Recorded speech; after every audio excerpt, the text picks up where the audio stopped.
Indonesia's president should ditch his economic nationalism and, if necessary, his party.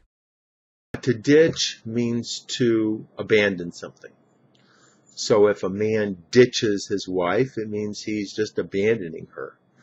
Or if you are doing something that you don't like, let's say smoking cigarettes, and then you quit cigarettes, you can say, I finally ditched the cigarettes.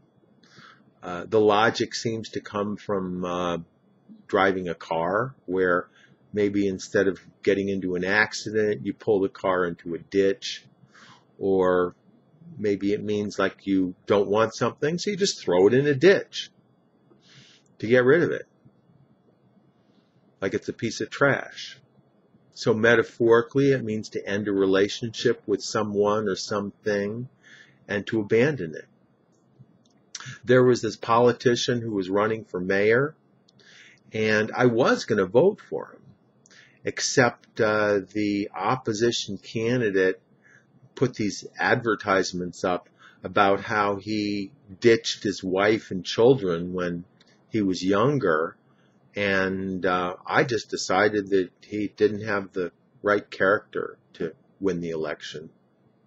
Our company has been trying to develop a new smartphone to bring to market in the high end, and then the iPhone 6 came out and totally blew away our product, and we had to completely ditch our plans and go back to the drawing board and try to come up with a new phone. When I first started going to school, I wasn't all that interested in studying, so I ditched college, kicked around for a few years, and then finally came back. And I really don't regret the time that I spent away, because I learned more about myself. The country has relied too much on mining for coal and gold, and on stripping forests to make way for palm oil plantations. Cronyism and corruption have flourished.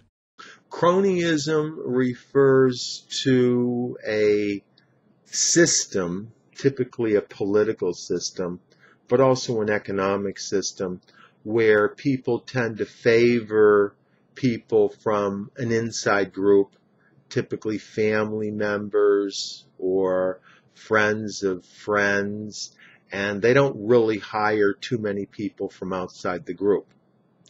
In a political type system, since it's supposed to be representative of all of the people, cronyism is a form of corruption, and typically it will involve money or bribes going back and forth, or where people that are not in the group are not even considered. They come up with some way of basically eliminating them from consideration.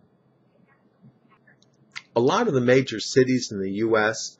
were run by cronyism type systems up until even the 60s or 70s, or in some cases the 80s.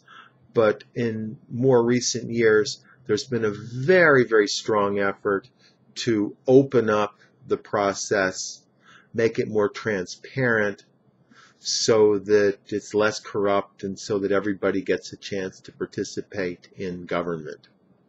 That's all for today. Tom Taylor is an ESL tutor. He teaches English in the United States and outside, all over the world, using Skype. He can be reached at his website, which is ESL-fullsteamahead.com. Click on this link and check out his website and email with questions. Thank you, Tom, and I'll talk to you next time. Thank you.